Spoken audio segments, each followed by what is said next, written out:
What's up, everyone? You're listening to Hey Man, the advice podcast for men. I'm Avi Klein. I'm Sam Grant-Felsen. I'm a therapist. Sam's a novelist. Each week, we're going to answer your questions and hopefully get a few of our own questions answered as well.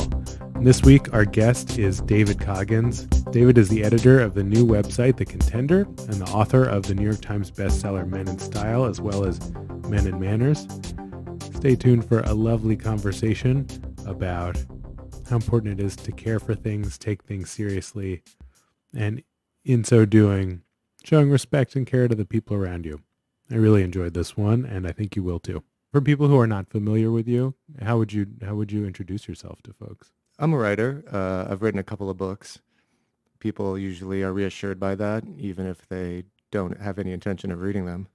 It is reassuring. I think when you have something physical, which is interesting in this, how fast the world moves, it's like, well, at least someone else read something he wrote.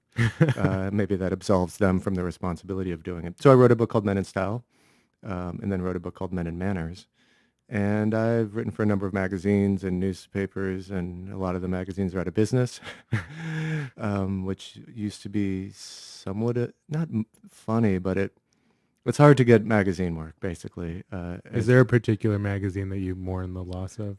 Well, I think that you mourn the loss of them the same way you mourn the sort of old breakups because they meant something to you at a certain time in your life. Mm-hmm. And I don't think the world is missing Men's Vogue, but that meant something to me at the time because it was one of the first times I saw my name in print outside of an art magazine, which is how I kind of got my start. So I have a very strong feeling for that magazine, even though there were issues there from the beginning. I think somebody said they weren't allowed to use the word dandy, which seemed odd for a men's style magazine. David, I want to ask you, you confidently said, I'm a writer. It took me a while to even confidently say the word writer Sure. as a profession. Did you always know that were you the kind of person that knew from a young age that you wanted to be a writer? It's so funny you say that. I do think that these seemingly simple labels are fraught. I studied art and I studied literature in a family that valued those things, and I was encouraged to study those things. And I majored, going way back here, in art and English. And then I even went to graduate school for art. So I was studying to be an artist, and I could never say I was an artist. So it's interesting to hear you say that. And it was interesting to me, and it was something I cared about, but I somehow knew it didn't fit, even if I couldn't articulate why that was at that time. And I ended up writing about art for many years, and that was a good transition for me, and it was something I cared about a great deal. And then I got to a point where I couldn't just write about art anymore. I wanted to write about the other things I cared about, travel and fly fishing and tailoring and insignificant things, not such meaningful things, as I thought art was very important and had to be treated as such. And when I tried to do that, even though I'd written for major magazines and cover stories and features, no editors would let me do that. And I said, we want to see an example of an article you wrote about wine or men's tailoring. And I said, well, you know me and you can see these other examples, but they wouldn't let me do it. So I kind of started back over. I wrote for $50 or nothing for websites. And that was a gamble or a shift in any case. And I've always appreciated people who trust, whether it's writers or someone, to do something that hasn't been allowed to do it before, that they say, I think you can host a podcast even if you're a writer, I think.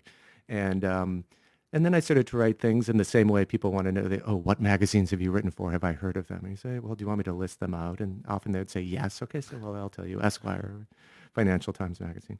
And I thought maybe about writing a book, but I was daunted by that. I didn't take myself, I didn't think I was ready somehow. And I don't know, now it seems like a logical progression, but there is that time where you're like, do you take yourself seriously enough to do that? And is that a self-aggrandizing move? Do I have something important enough to say? maybe actually books are better when they don't try to say too much, maybe just enough. I'm not sure. But finally, I was about to turn 40 and I thought I better write a book. And it seemed right at the time. I usually wait about 8 years too long before I do something, whether it's, I'll probably start a podcast when I'm 50 after it's like already on the way down. I mean, I noticed you just started a website, like a blog. Well, I call it a website. It is, I guess, a blog, but blog Feels has almost like a zine to me. well, I don't even know. It's still evolving what it is, and I probably should have done it 10 years ago. But it just felt, it's funny as the world of publishing kind of dissipates. I write for brands, I write for different publications. There's no real easy way to find what I do, and not that people are clamoring for all of it in one place necessarily, other than my mother. But I do think that I like a space, for storytelling, which is a little bit like a podcast, but a space where I can write things on the spur of the moment or other things that I care about. And partly because I for all of the noise we're hearing right now, you can't always find about a story about a crazy hotel in Idaho or a natural wine or some idiosyncratic thing or by poor Minnesota Vikings being terrible or all those things that I feel like people want to be connected to. And I don't think the media is in the grander sense necessarily serving those needs. And maybe that's why people respond to podcasts so much, because they're so much more personal and idiosyncratic. Yeah, I think so. And I'm just curious, like, how did you make that shift from feeling like this sort of weighty obligation to write about the big important things like contemporary art, and then just give yourself permission to be like, fuck it, I want to write about, fine cloth napkins. Not that you did write about that, but I'm thinking about that because my wife is obsessed with fine cloth napkins right now. But anyway. I think that's an incredible question because it's such a personal thing. I think one of the hardest things to do, at least speaking for myself, I imagine for other people too, is having the confidence to share not a rarefied opinion, but an idiosyncratic thought. And I think that's why people, they tell, oh, this is the story of my childhood, or this was some hyper significant thing that happened in my life. And there's time for that. But I also think if I read someone who, Ian Fraser in The New Yorker, he didn't like seeing all these plastic bags in trees, so he made this tool that could get plastic bags out of trees. He wrote about this for The New Yorker, and then his big moment was when he was asked to get the balloons out of the ceiling of Grand Central. And obviously this is like ridiculous and wonderful at the same time, and I like that. And so I think that at a certain point you have enough confidence, and maybe this is because I went to Montessori school or my parents sort of indulged me in some way, but that you have enough faith in your obsessions that maybe other people will respond to that. It doesn't mean they have the same one, but they respond to your obsessed side. So I've been joking, like, I don't watch wrestling, but I'm obsessed with a wrestling podcast. Like, I can't get enough of the way these guys talk about it. It's so great to me. And I don't think I couldn't care less. They could be making it up, what they're talking about. I wouldn't even know if the wrestling is real. I could just be one person telling these things, but I like every week hearing his recounting what that, and his fandom. And I think I connect to his enthusiasm and sort of that he sort of knows better. He knows it shouldn't matter, but he can't help himself. What's the podcast? It's called The Masked Man Show with David Shoemaker. This guy's great. And maybe you saw that article. I don't know if it was last year. I always think every article in The New Yorker was last year. It turns out it's 5 years ago.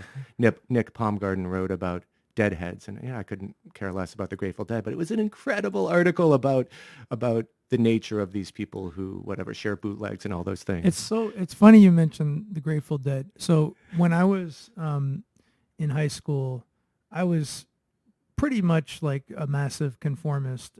Just like, I'm from Boston, but I liked the Bulls just because it was cool to like Michael Jordan. Sure. Like that much of a conformist. I couldn't even like my own home team. And my senior year, junior year, I made friends with this guy who was like the only kid at our school who was really into the Grateful Dead, and did the whole thing with the bootlegs and ranking his all-time concerts and this and that, and knew all 90 versions of Dark Star or whatever, and that guy changed my life because his infectious enthusiasm for this one thing made me realize, wow, this is what authentic following your nose interest looks like. Wouldn't it be cool to be the kind of person to just be into shit authentically? Well, it reminds me, like, when I was reading some of your work, it reminds me of like collecting baseball cards or dinosaurs. Yeah. Like that's when it starts, and it kind of never stops. Like if you really care Right. about something, you just go all in.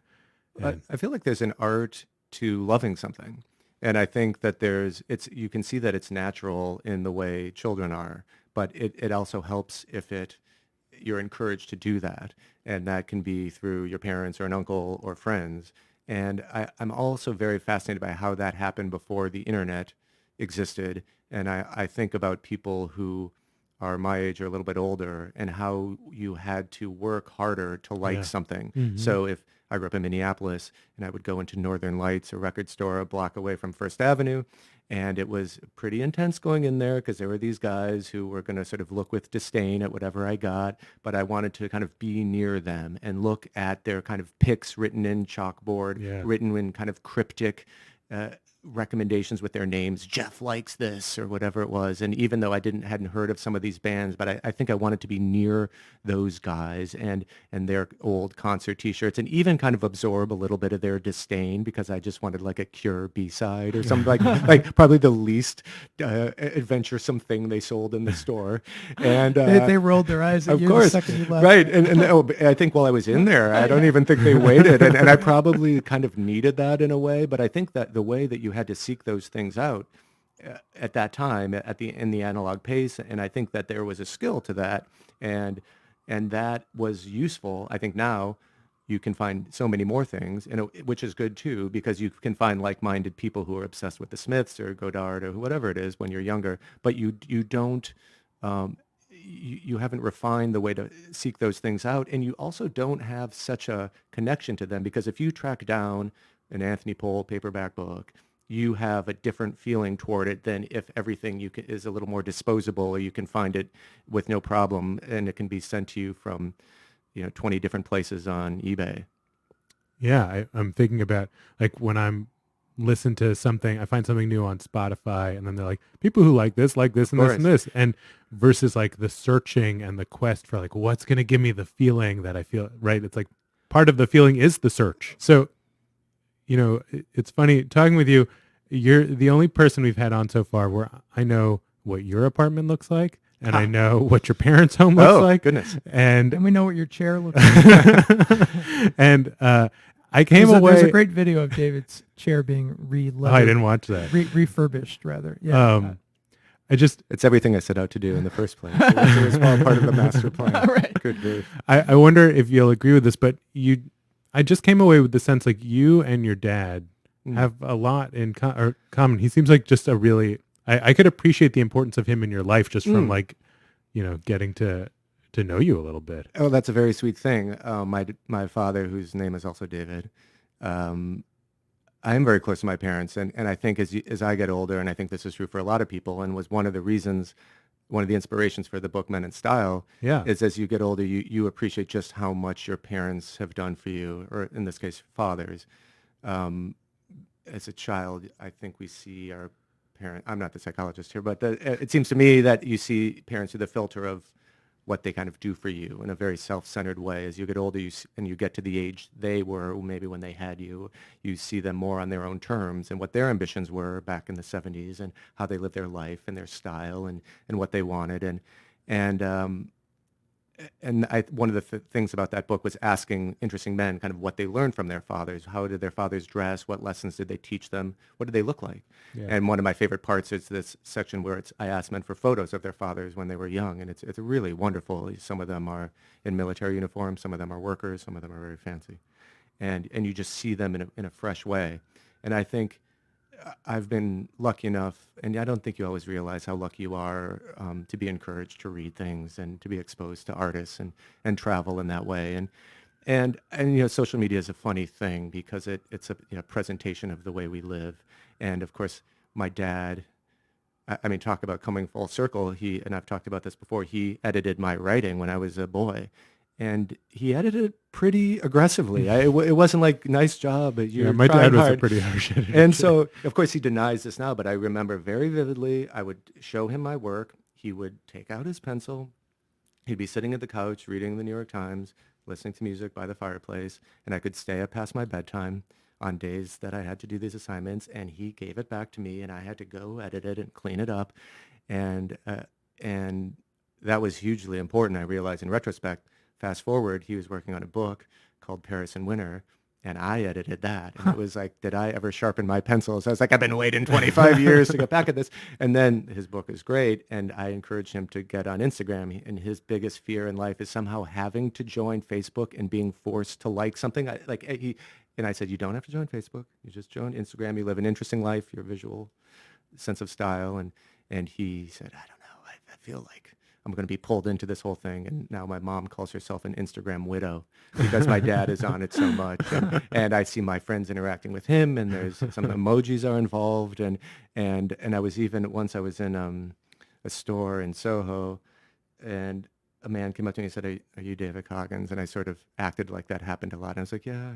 It's like, you're David Coggins? I said, yeah. I'm just trying to enjoy the store here. And he's like, you're at Dr. Coggins on Instagram? And I was like, oh, God, that's my dad. No, sorry. And that happens quite a bit. I feel like so many of the kids I grew up with had almost like an ambient sense of embarrassment of their dads because they dressed, dorkily and, didn't care about their clothes and, used the wrong lingo almost deliberately to try to mock kids' lingo, but then ended up looking like fuddy-duddies. Right. Was your dad like a cool dad? Did you feel like your dad was cool? Like, because I feel like that's a rare thing if so. I think it's funny thinking about it. We grew up in, I don't know if this is normal for you, we couldn't have sugar cereals, we didn't have cable, we didn't have a Nintendo. That's how I grew up. The furniture was uncomfortable. My friends were a little bit ambivalent about coming over because we didn't have the basement spread with the game system and the Doritos. But then I realized later that my dad could give them advice that their parents couldn't. And if I had friends who had more creative ideas that were not being encouraged, understandably so. In a weird way, I always think people get better advice from other people's parents because they're not so invested in them becoming a doctor or whatever it is. But I do think my friends responded to them. We grew up in my sister and I grew up in a creative household. My parents lived in Europe before we were born. And then when we grew up, they were involved with a theater group that had a lot of people who were French in it. And every Monday they would come over to our house for dinner. And they were all a little bit younger than my parents, probably in their 20s. And the theater group was new. They're very wonderful. And there would be these dinner parties and impromptu grilling outside, people smoking cigarettes, drinking red wine out of Duralex glasses. And my sister and I loved it. And I realized that was a huge, I don't know if we thought it was normal. I think we knew it was special, but I think it informed us in some way. We were used to being around adults, and we were used to being around adults who told stories and sang and climbed trees. And I think there's, I don't know if it's the introduction to the first chapter of Gabrielle Hamilton's book, Blood and Bones, the chef from Prune, who's just a wonderful writer. She wrote about parties. Her father worked, I think, as a set designer. I might have that wrong. And the theater group came to their farm on the outside in the Pennsylvania countryside. Again, the details are a little hazy. It was a New Yorker article about 10 years ago. And I really connected to that because it was her as a little girl through her eyes seeing these actors around her. And so I think we knew we were close to our parents. I don't know if I knew that was strange necessarily. I periodically something will happen where someone says, I saw you having dinner with your family. It seems like you like each other. and I said, well, yeah. And I think that was a special thing. I don't know how that happened exactly. I mean, this is on the personal side. I feel lucky for that. And I think it gave, professionally speaking, me the time to sort out what I wanted to do and encouraged to live in an interesting way until all of that made sense. So I don't know if I was late to becoming a writer or an artist, but I do think the fact that I was encouraged to travel, to see interesting things, really helped all the creative things that I've done. And I think not the problem, but an issue now is that we look at, I love liberal arts education. I love reading things by dead people, and I like seeing frescoes painted by dead people, and I think maybe that helps you become a better living person. But now what we're looking for, I think, is what's the quickest way to be placed in this job the day you graduated from college, and everything has to be done to prove to get to point B, when almost every meaningful thing that's ever happened to me, I had no idea how it was going to turn out. And if I did, that would have seemed too cynical in a way. I think we have to be encouraged to, and one of the things I'm grateful for is to have spent time, I don't know, it's like Tenenbaums, where the Gene Hackman takes the kids out to take it out and rip it up, and they have an afternoon on the back of a garbage truck. It's not like they're trying to get into Harvard. He just wants them to like be involved in a cockfight or something, which I was not involved. I think I couldn't handle the intensity of that, but I did like garbage trucks as a little boy. I don't know. I got to press the button once, and that was very exciting. I was thinking, like, so with your first book, right? It is.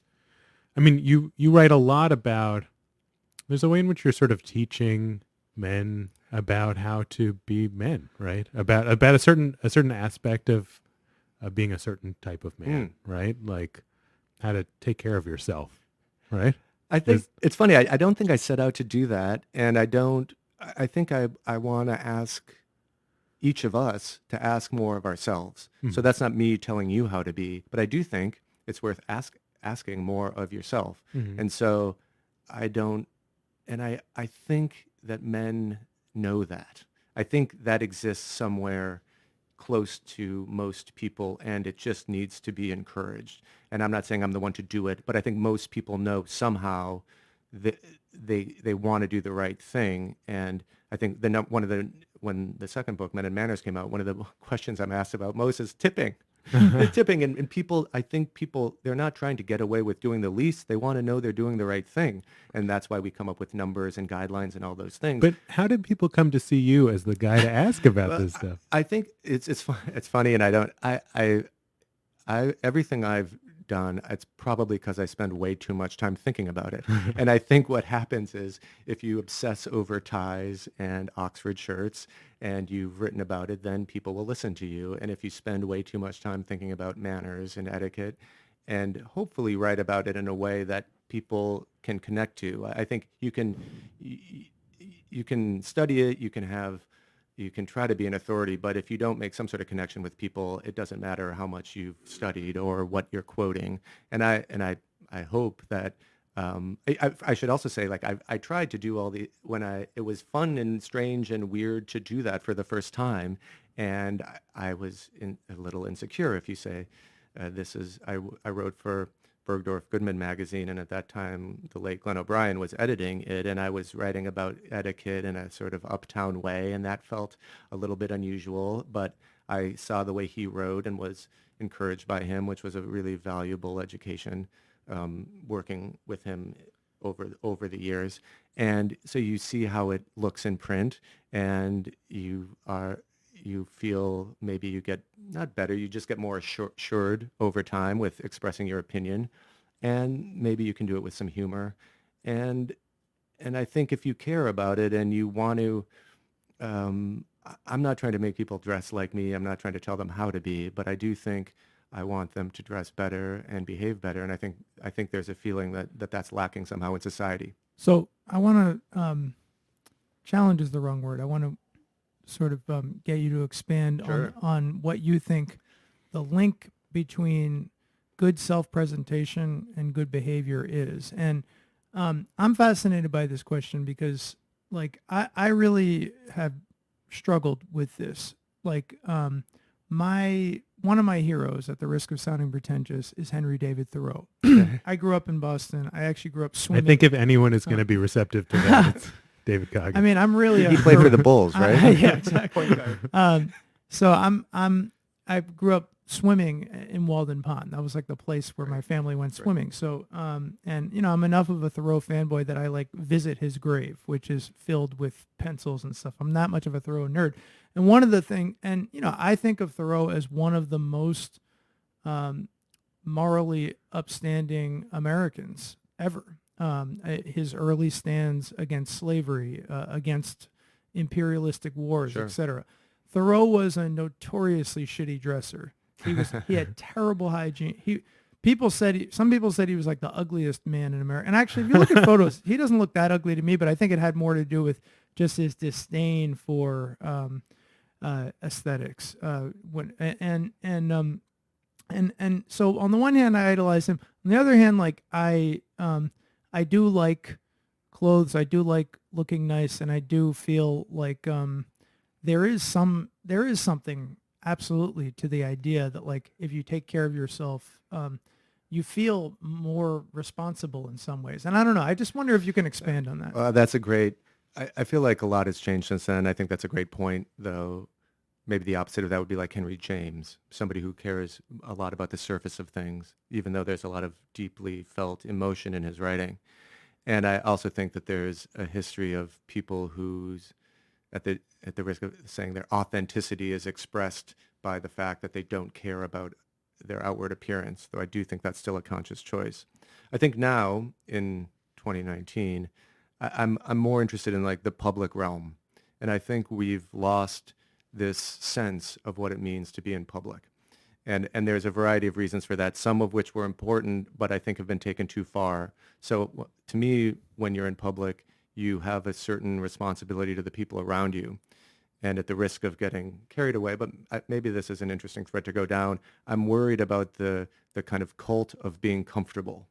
And so many things we do in pursuit of, oh, it makes me comfortable, but that keeps us from doing things that are harder. Sam's going to love this. And the cult of the comfort is a variety of things. It's everything from the banality of sweatpants, but also if the first time you do something you don't like it, you just say, oh, this isn't for me. But so many things that we've done take 3 times or more to learn to like opera, or even learn that you don't like it, but it's not the first time. I think of all the wonderful food you've eaten that children don't like: mushrooms or squid or coffee or beer.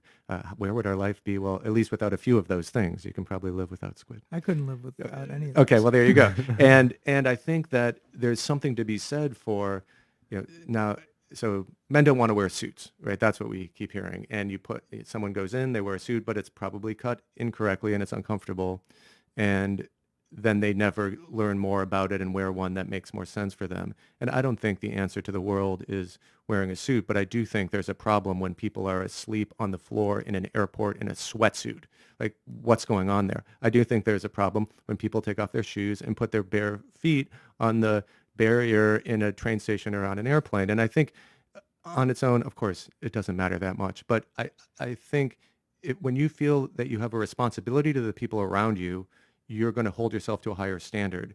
And I think for a variety of reasons, including technology, when you have your phone, you're at the center of the universe and you're sort of willfully oblivious to, you don't get up on the train if there's a pregnant woman. You kind of pretend you don't notice when something else is going on.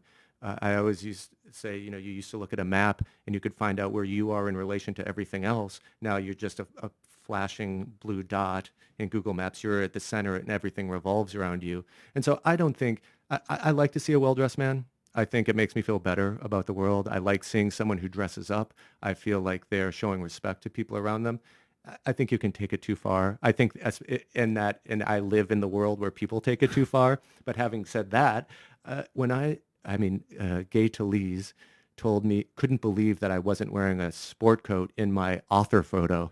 And it's a photo of me in a shirt and tie inside. I thought that was acceptable. And he was like, oh, David, how could you not wear? Like, I let him down. And in a way, I loved that. Like, I loved the idea of, I think now, like, people are afraid to say, I stand for something more, and ask more of ourselves. I feel like that's too, I don't want to judge, or, oh, well, do you want to tip well? Do you want to be, it's not about being a gentleman in some sort of English sense. It's about having, like, I think one of the things I talk about in Men and Manners is manners used to be how the upper classes recognized each other and how to behave at a dinner party. I don't think that's the case anymore. What I'm making the case for is how you treat people you might never see again, an Uber driver, a waitress, somebody like that, and do you bring dignity to everyday interactions? And that starts when you leave the house. So, I mean, truly this is something I had never thought about before until you just said what you said. I never thought about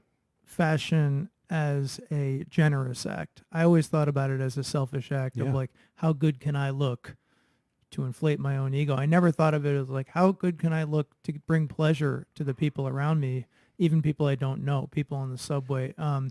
And I don't know, thinking about it that way makes me, I don't know, it makes me happy to think about it. When you see someone walking down the street, how can you tell the difference between somebody who is trying to be cool and sort of conforming to some GQ standard that they think will make them a gentleman versus somebody who is authentically picking and choosing stuff as an expression of who they really are and what matters to them? You got 2 more hours? Starting out. Great question, and I think almost the fundamental question. I feel like everything we respond to can be a band, it can be a writer, it can be a filmmaker, is that moment of recognition when we see someone and we know that these words have been demeaned, but whether they're authentic somehow, whether something about their personality is communicated through how they carry themselves. And you don't always know. I mean, the wonderful thing about it, people always ask, they want a list, they want a set of rules, and there are guidelines. There are historical proportions and things that have served men well over the century. We're very lucky in that regard. You could pretty much follow a certain set of rules and look good. And once you've done that, then you can refine it and make small changes. You can adjust to taste, right? Just like a recipe. But somehow who you are is going to come through. And that can be, I think we always respond to someone who believes in something strongly. And that's why, even going back to the wrestling podcast, like I like his obsession with that. Or someone who's like, I go to Mexico City every year. I'm like, great. And I remember when I started fishing a lot and people would sort of roll their eyes, and then I realized like how, I don't want to say it was hard work, but that I was going to create that space in my life to do that thing, even if it was improbable and implausible and incongruent in some way. And I was like, I'm going to Montana. This matters to me. I want to do this. Why did people roll their eyes? Because they thought you were trying to be It's Hemingway? like an No, affectation. I think it's like, well, in one sense, it's indulgent. The same, I have a friend who golfs a lot. I couldn't care less about golf, but I could see that it mattered to him. And I could see that, I mean, this is talk about kind of, it's not even a problem, but when something matters to someone and they make it part of their lives, I mean, they could want to learn how to become a butcher. They could learn how to sail or be obsessed with skiing, whatever it is. I think I like it when that happens. And it usually happens when they get a little older, they've got more time or more flexibility in their life. And when someone feels connected to something, it's like a podcast, and you say you're going to start a podcast, and your friend's like, here we go again. I'm sure this happened a million times in life, and then they're like, oh wait, now this is a thing. It's really good. People care, that it matters to you, and like that is like, that's noble. I mean, and if you don't care about something, I don't even know what's going on here. I mean, like what, like, and that's why I like going to the theater in the day and seeing like crazy obsessive people at Film Forum. I like seeing the way, I like going to the opera, and even I finally went to a Wagner opera. I was like terrified to do it. I finally did. I was like, and it went, and it was so much fun to be with these people in a box who all knew, and they all wanted to talk about their histories of it. And I was like, this is great. And I think as I get older, I find more connection to people who feel those things intensely and allow themselves to feel it intensely, no matter what it is. All right, we're going to get to the question. And yeah, I was sort of wondering with this one, either you'll be very good at it or not, because, well, you'll see. It comes very naturally to you, so you may not be able to relate. Hey, man, I want your advice on enjoying yourself. I'm 40, and it's come to my attention recently that I don't really enjoy myself that much, which is not to say that I don't do things that feel good. My wife and I don't have kids and are able to afford to go out to eat at good restaurants, and if we don't go out, we'll stay home, watch TV, have a drink. We have a decent sex life.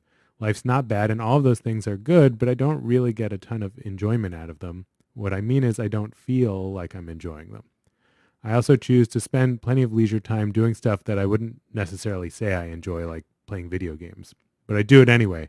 And honestly, it wouldn't have even occurred to me that this was a problem if I hadn't been hearing from my wife that she can tell that I'm not enjoying myself, that it dampens her own enjoyment because she can tell I'm not into it, and that as a consequence, she feels less connected to me.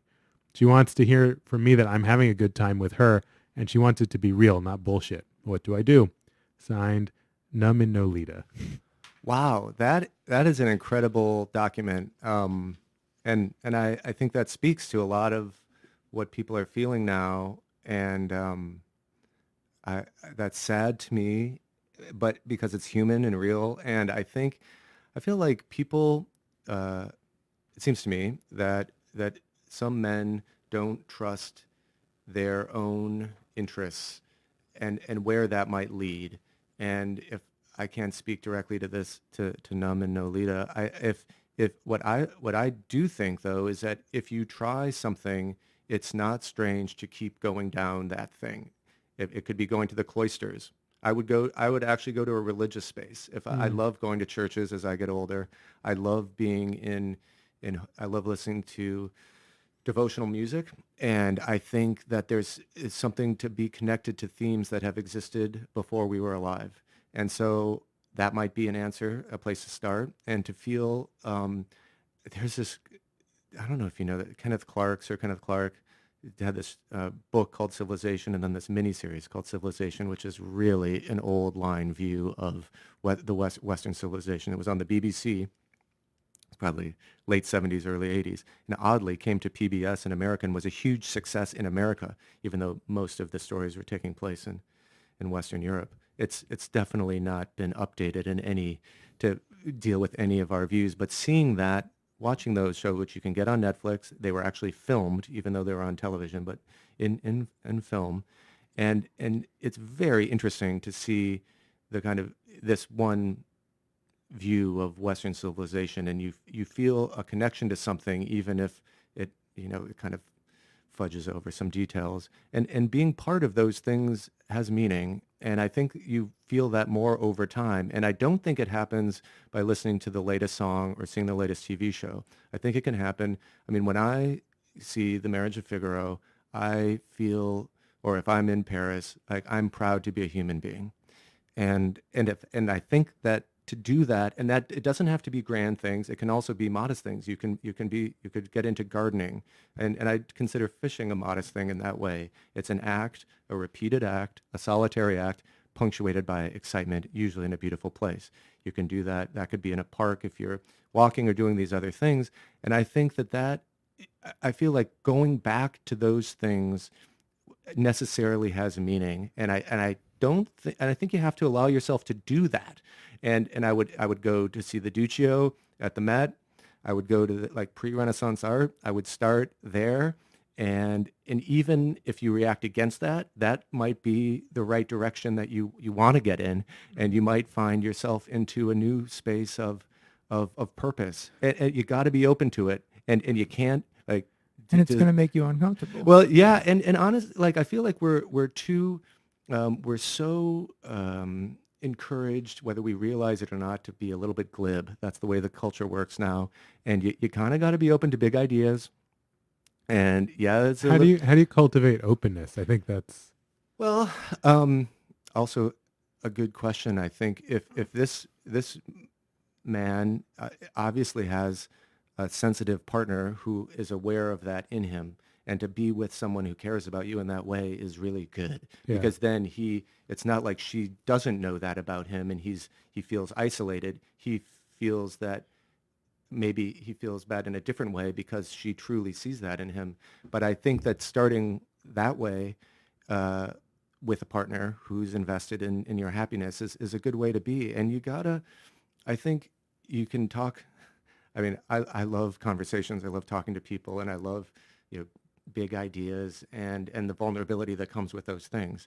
And I think if you can, there's nothing wrong if you talk to a therapist, if you talk to your wife or partner or whomever it is, you talk to someone. I mean, in a way, I was talking about my dad being able to give my friends advice because their parents maybe couldn't give it to them. Maybe there's somebody else in your life who can give you an encouragement to follow your interests in a way that might you got to be out there a little bit, and I think people respond to that too, incidentally. I mean, so much of what you're talking about is what is now somewhat often derogatorily labeled analog stuff, right? And I relate to it. As I said before, I had to like just quit social media cold turkey because it was affecting me too much as a human being in a negative way. And I do think, I think one of the other, I mean, at the risk of just sounding like a nearly 40-year-old curmudgeon who's like turned against the internet. I do think like for me, one of the most insidious things about it is that it's the shit that we look at on the internet is too likable. It's too likable and it's too like it's just pleasing all it's the too time. tasty, right? Yeah, and Or angering. or angry, but anger can be tasty too, right? It can and I think like getting out and seeing and doing stuff with your hands, gardening, fishing, going and physically seeing art in a museum and feeling the wear and tear on your legs when you're standing in front of a piece of art. I just think that messiness and that discomfort, like when you feel the effort of engaging with stuff, you just feel, I don't know, you feel more human. I was thinking like one of the, again, it's funny that I feel like I have to apologize for saying something like this before I say it, but it just shows the kind of time we're in. One of the best experiences I've ever had in my life was after I finished my novel. I was waiting for my editor to get back to me, and I had a week where I just didn't have anything to do. And I was like, you know what I'm going to do? I'm going to go to the Met every day this week. And I just went to the Met every single day, and I spent one day in the Polynesian art room. Love it. Great. I'd never done that before, Yep. and I always would skip the Polynesian art room, just go right to the, Totally. 18th century stuff or Manet. Yeah. and the Polynesian art room blew my mind. I mean, these like unbelievable canoes like hanging from the ceiling, and it's funny. It's like I haven't done that since, but that was like one of the best experiences I've ever had in my life. And I haven't done it since because, in part, it was kind of a pain in the ass to schlep all the way from Brooklyn up to the Upper East Side. And it is hard to go to it's physically tiring to go to a museum. But it made me feel more alive than I had felt in a very long time. And I think, and it just strikes me that like part of what Naman Nolita is talking about with this daily routine, a lot of it is watching TV. I like TV too, but like even in the golden age of television, let's be honest here, like how good is a great TV show compared to seeing a masterwork of art or reading a great novel? I don't know. I mean, there's something too easy about it. I think the question is self-sufficiency and how passive you are. And I think one thing that we have now is a lot of passivity because of the technology we can watch. And it's happening to me. I listen to so many podcasts, audiobooks, and I'd listen while I'm driving, and then I might listen to them on the train afterward when I should really be reading. And I think that one thing that we're missing is the discipline that it takes to be engaged and focused. Everything that comes with walking on the street without any stimulus, in addition to what you see, but not hearing something. I think being able to be in a room on our own, being able to be in a museum with nothing going on, being able to fish on a river, sail, whatever it is. And I think that we're losing the capacity to interest ourselves in a private sense. Avi, I'm curious, like, as a therapist, I mean, it's interesting. The issue of the internet and social media and smartphones has never really come up on the show, right? And yet, I guess not. Yeah. and yet, like, I was listening to another podcast. I think it might have been with that author Johan Hari, who wrote a book about depression, and like apparently like suicide rates are at an all-time high, and social scientists, like the only thing that they can think of that's causing it is The internet. Is the internet. It's just like the level of the level of both hyperconnectedness and isolation and narcissism that it's fueling, and I'm just curious, like, usually like we go to the just deeper psychological roots, and like, it does sound like maybe this guy is struggling with certainly with if you're some kind of if you're not depression. enjoying things, Yeah, that's sometimes a sign of I think if you're not depression, but enjoying things, that's like the sign of it's depression. called anhedonia.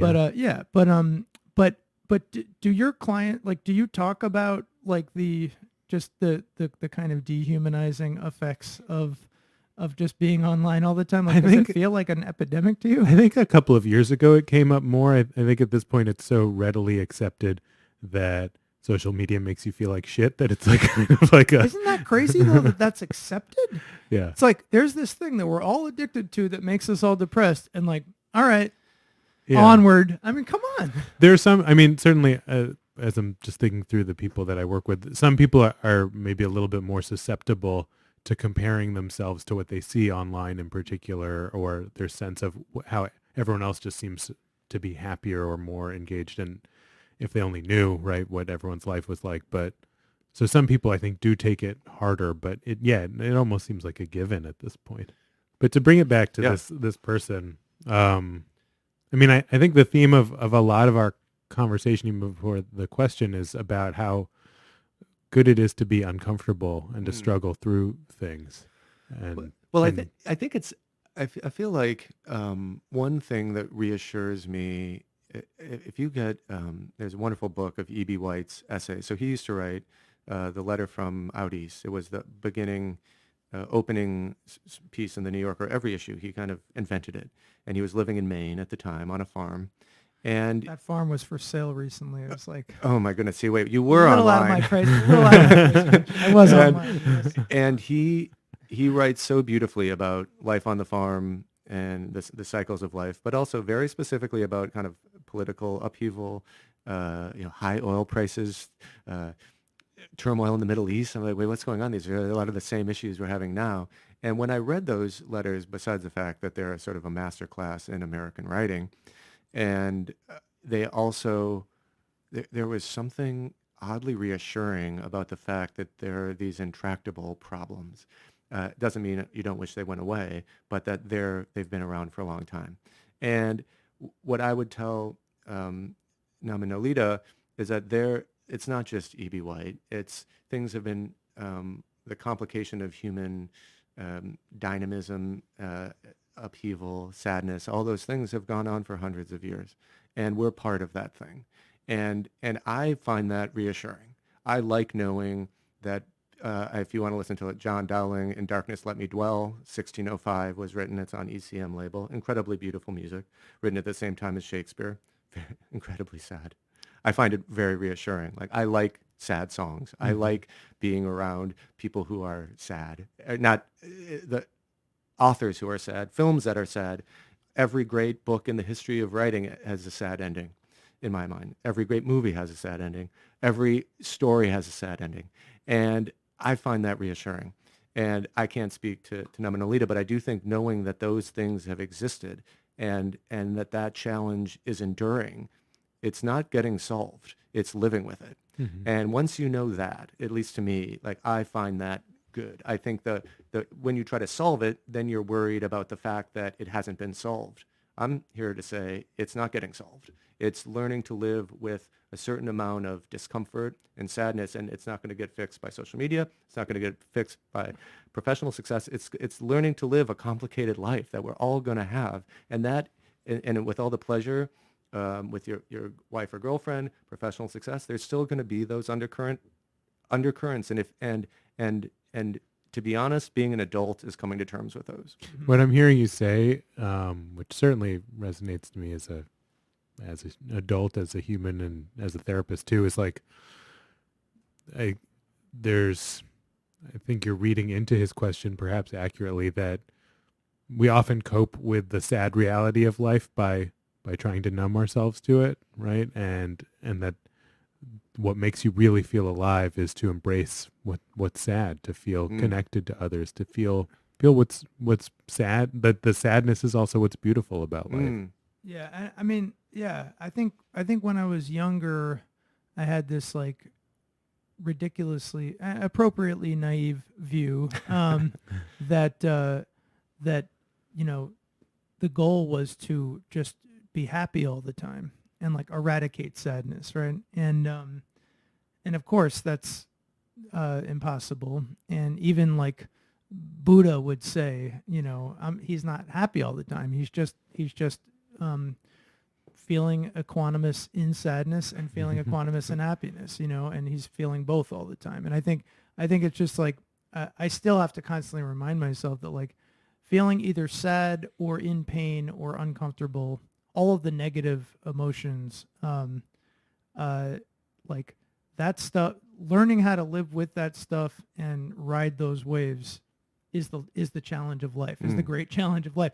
Numbing, which is what I've spent a decent amount of my life doing, is losing that war, you Yeah. know, and or just completely avoiding the I mean, war. I used to think of numbing as like just like a fairly innocuous solution to life's struggles, but I think numbing is actually like a really insidious.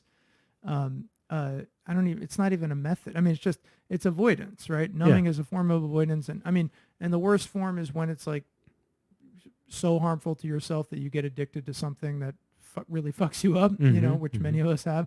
But but there's way like on the surface level less harmful forms of numbing that like almost all of us engage in all the time. And I just think it's like I feel like the word numb hasn't achieved its level of like code red emergency in our culture. You know what I mean? Like it's still, oh yeah, he's just numbing. That's, you know, that's not great, Yeah, but I'm whatever. just gonna look at my Yeah. phone for a little bit. And I think numbing is a code red situation. You know, I think him calling himself Numb and Nolita is that's not like a small deal. It's a big deal. But I like the advice. Like, just do something. Have encounters with things. I just built this computer over here last week. I'm very proud of it, which is why I bring it up. I've never done anything like that before in my life. And it was frustrating, and I'm delighted with it, and probably love this computer more than like any other tech thing, because it was just a cool. I deeply engaged with it, you know, and learned things along the way. I along those lines, I planted a garden on my roof deck with an enormous assist from my father, who's like a very serious gardener.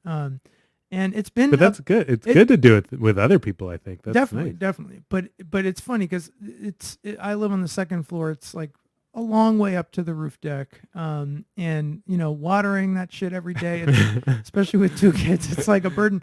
And like we barely gotten anything, but like getting like one cucumber was just the best feeling. It is And a really good and we feeling. started to get some tomatoes in, and watching my son pluck them off of it was like, you know, it was a huge pain in the butt for like arguably $1.50 worth of groceries. It was like months of work for $1.50 worth of groceries, but it was awesome. That I feel like one thing that happens when we're in New York, I don't think it's an accident necessarily that this writer lives in New York. And when I leave the city, we have a cabin in Wisconsin where lots of vegetable gardens friends have. In Montana, I was just at a workshop where people make fishing rods and bamboo fishing rods. When I get to places further from New York, obviously they exist here too, but there's a little bit different pace of life. A little bit, I can escape some of it's almost like escaping, like turning off social media is a little bit leaving New York. People don't really know what I do or particularly care about it. It helps me kind of recalibrate some of my priorities, things I thought mattered or things I got mad at when I'm out here seem so absurd when I'm outside the city, of the further I get from it. And I like being around people who are doing something like physically satisfying to them. I mean, carpentry or making a bamboo fishing rod and seeing it, watching that become real. And I feel like that's missing in a lot of people's lives who are in the tech industry or in sort of the creative world on the coast. And I feel like having a garden or having something you feel beholden to in a way. Obviously, that can be a family, but it can also be an activity that feels like it matters to you somehow. It can be fishing. It can be something else. I mean, I would like cook if I was to give someone advice. I remember when I think a long time ago, I was like newly single. I was living alone. I was like, I'm going to cook. I would call my mom every night, asking her for some specifications for the recipes I couldn't quite make. The minimalist, Mark Bittman, and that was a really therapeutic thing.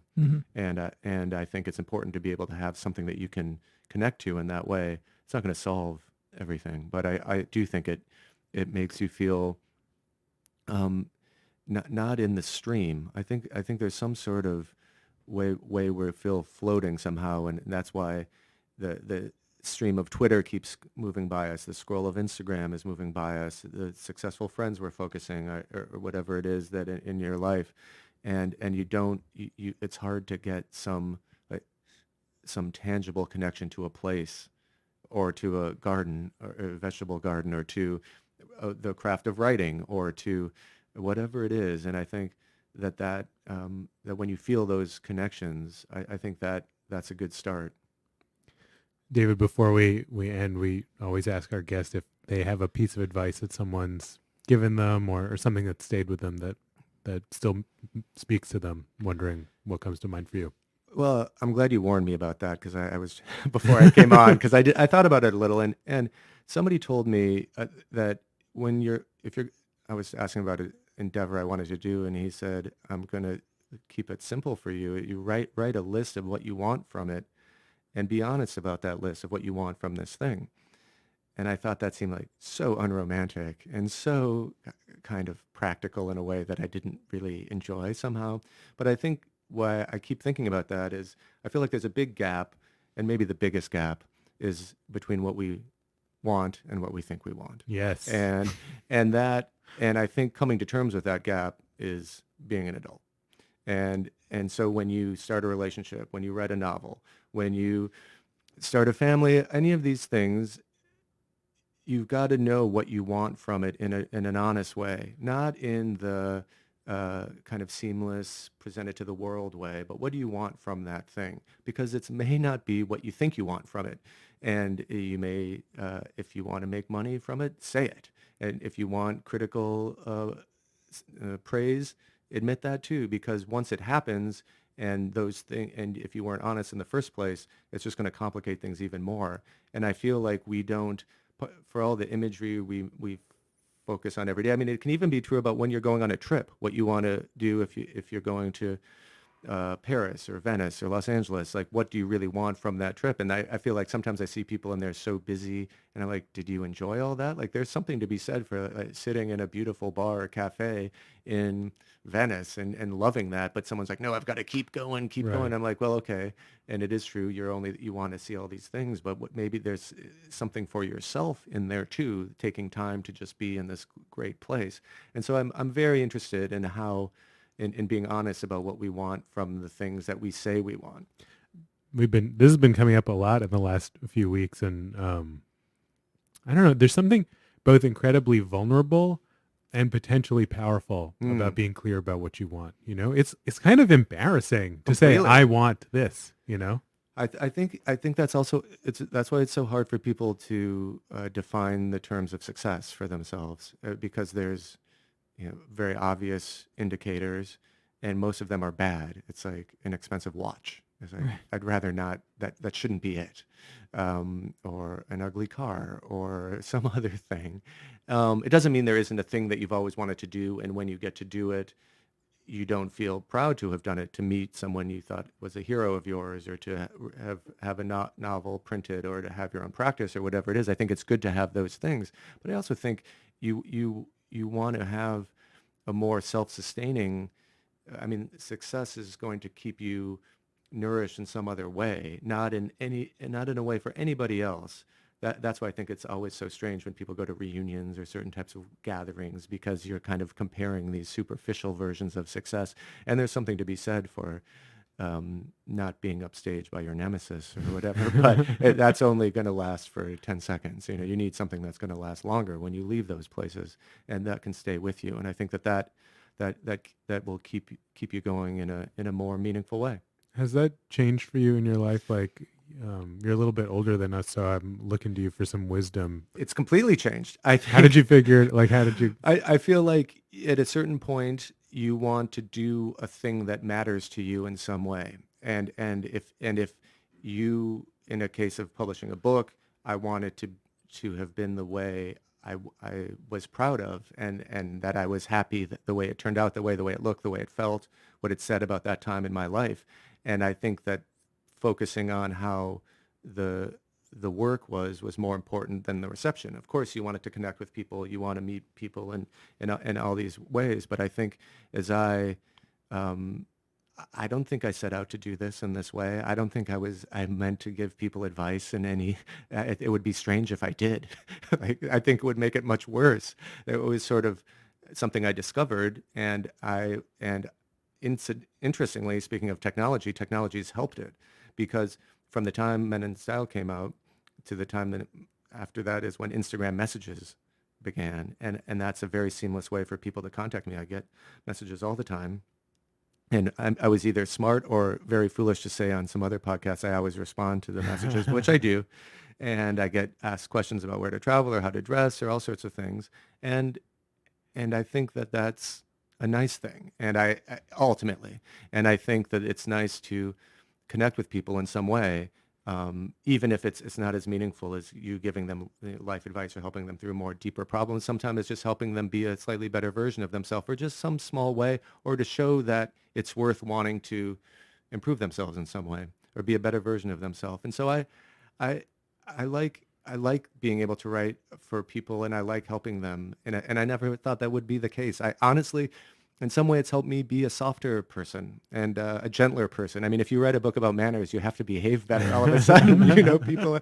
And I don't want to be, well, he wrote this book, he only gave us 10%, whatever it is. So I thought, and maybe in a weird way, I wrote it to try to be a better person. Mm-hmm. Not that I set out to do that, but it maybe it did that to me in some way, and that was probably a good thing. I think that's so true of so many things. Go ahead. No, I mean, definitely having our own advice podcast has made us both moral paragons. But seriously, it definitely has made me push myself a little bit harder to be a non-hypocrite, because I'm like, shit, I don't want to feel like I'm out the pot calling the kettle black. If I'm going to give advice, I want to a big thing that we've talked about on this show is just being confrontational and saying no in a direct way rather than kind of slithering out of it sometimes. And I don't know, I did that last night. I was proud of myself. I rarely do that. I probably wouldn't have done that if it weren't for this show. But David, I also just want to say, like, even though we did touch on, sort of embracing unhappiness and, kind of like connecting to the, in the words of William Faulkner, the eternal verities of the fact that we've all felt gloom from time immemorial as human beings, and it's part of what being human is all about. I do think which part of that was the Faulkner quote, and which part of that was you? The Faulkner quote was the eternal verities. But that was like the most that was the most purple thing I've ever said on this podcast. No, but I just want to say that, like, what I have really enjoyed in our conversation with you, and just reading your stuff online. And even though I'm not on Instagram, looking at your Instagram, because it's beautiful. You can still look at other people's even if you don't have an account yourself.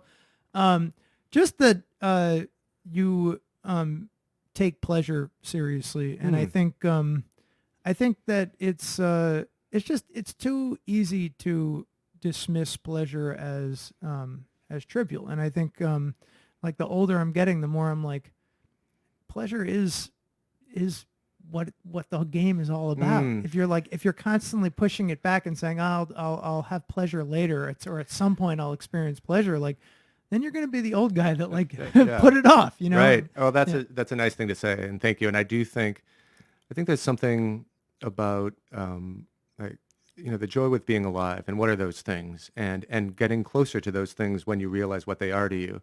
And that can be eating lunch outside in the country with people you care about. It can be drinking slightly too much and knowing it, and then saying you're never going to do it again.